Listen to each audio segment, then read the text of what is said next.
A few days ago, Sandy Munro analysed the suspension of the Cybertruck. Well, now we've had a little bit of time to realise what really happened here, what exactly he was looking at. It wasn't what they thought it was, I don't believe.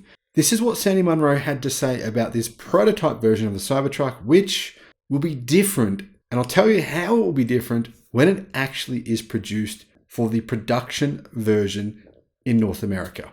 Hello, my friends. Welcome to the channel. I'm Sam Evans. You're watching the Electric Viking. Welcome to all the new subscribers and welcome back to everyone else. The Cybertruck, I love it. I ordered one many years ago. I don't remember when it was, but it was within 15 minutes of the vehicle being revealed.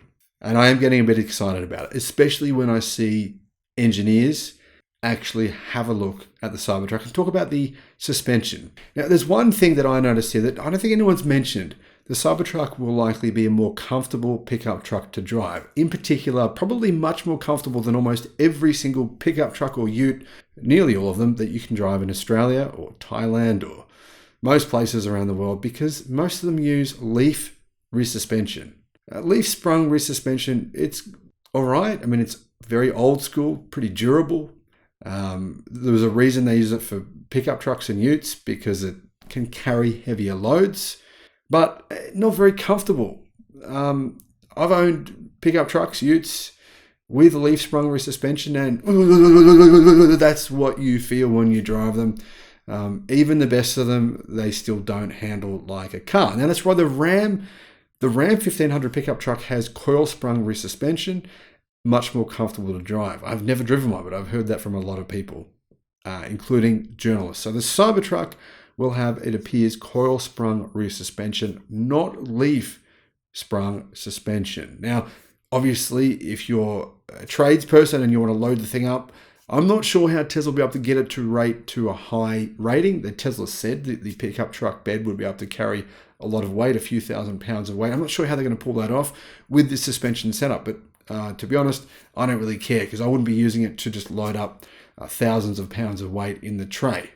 What else do we know about it? Well, Sandy Munro pointed out one interesting thing. It has a bash plate underneath, which is made with carbon reinforced thermomolded plastic. Basically, it looks like carbon fiber bash plate. And people are saying, oh, this is ridiculous. Why would Tesla use a carbon fiber bash plate? Because these guys don't even stop to think for just a minute, calm themselves down. I think, why would Tesla have done this?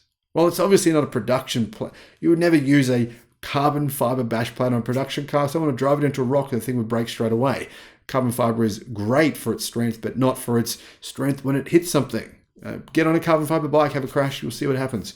So Tesla would be using this as a CAD prototype. Be able to easily create this carbon fiber piece, basically using something like a very simple to make prototyping, so that what they can do is they can take that piece, that molding, and actually make it out of steel for the future bash plate, which will be either probably aluminium or steel, either way, but it won't be the carbon fiber you can see here. So don't get too worked up over that one. Now, the other thing we know is that, yes, it does have air suspension. So in the video, you can see where Sandy has a look at it. You can see that there definitely is air suspension. So it will be able to raise itself or lower itself. We don't know exactly how much. I mean, Tesla promised that it could do, I believe, up to 16 inches or something crazy like that. 8 one way, 8 the other. Doesn't look like that will be the case, but definitely will have the ability to raise itself or go lower, depending on what you need. Now, obviously, one of the big advantages of the Cybertruck is the ability to take that rear tray down, pull out that little thing that comes out of the rear tray, and actually drive an ATV or a motorbike straight on, or maybe a lawnmower, ride on lawnmower, something like that. So that rear suspension should be able to lower itself. Those air shocks lower itself, so you can actually drive something straight on, like you could at the presentation in the video. It looks like that feature's real. What else could we see? Well, you can see in the video that it is built using gigacasting. I believe you can see the rear gigacasting in this video, and Sandy Munro mentions that's one of the big benefits that Tesla will have making this vehicle, being able to use gigacasting. It'll make the vehicle more structurally rigid, lighter, and cheaper to build. It means much less work. Now, with a pickup truck, that is extremely important. Having something lighter and more rigid is massively game changing. Now, keep in mind, Ford F-150, most popular pickup truck in North America. There's one part about it that a lot of people on forums criticize. They don't like the fact it's made out of aluminium, or at least the rear tray is made out of aluminium. They believe that's a flaw. Could be some Ford F-150 drivers that when they hear this is not made out of, when they hear it's made out of stainless steel, and then it will be more rigid, more likely more rigid because of its steel gigacast, they may think, well, this is going to be a good option. Now, one of the tests that I've seen on a lot of pickup truck videos is when they do a flex test. They're trying to see if you can flex that rear tray. And they'll drive it so that one wheel's off the ground, one wheel's on the ground, and they'll see if they can open the door, close the door without any flex in the body. I think the Cybertruck will do really well for that test based on the gigacastings. In this video, the other interesting thing here is that the suspension, the independent front suspension has aluminium front lower control arms, as well as the air suspension strut. However, the rear suspension, which is also, like I said, independent rear suspension, it uses steel. Now, of course, I'm talking about the control arms. The control arms are steel at the back. They're aluminium at the front. We don't know if that'll be the actual version that Tesla will go ahead with in production, because this is stamped on the vehicle. It says New Zealand model Cybertruck. Now, they're not referencing the model that will be for sale in New Zealand. They did a lot of testing of a bunch of Cybertrucks. They took a whole bunch of them to New Zealand, tested them in the cold weather, and this was the suspension setup that they used for New Zealand. So this could be a little bit different to what we see in North America. I don't think it will be. I think it'll be very similar to this. I think probably the only big difference will be that bash plate won't be made out of carbon fiber, but it will, in fact, be made out of steel. Now, in the video, you can see there's some exposed wires and other things. Of course, this is a prototype. So people are getting really excited about this. They're thinking, told you the Cybertruck would be terrible. You can see exposed wires. It must be vaporware. Well, yeah, it's just a prototype. It's not the official product that you can buy, which I do think will be out soon, but we're still looking at probably a couple of months.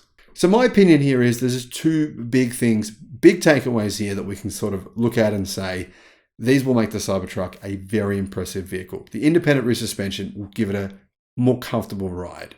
Will it mean it can carry less weight? I don't know, but if you think about it, the Ram 1500 weight that it can carry is not all that much. I think it's actually about the same as the Silverado 1500. So I don't think that will necessarily mean it can't carry a lot of weight. It could be fine using that independent rear suspension. We'll have to wait and see.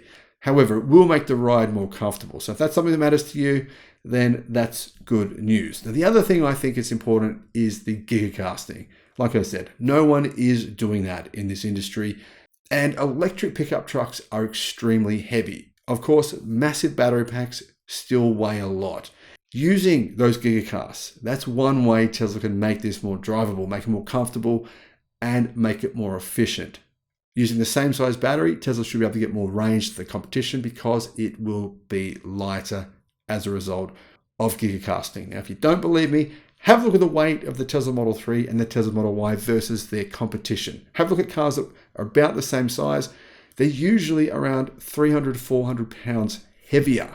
I think there's a good chance the same thing will happen with the Cybertruck. Let me know what you think in the comments. Thanks for watching.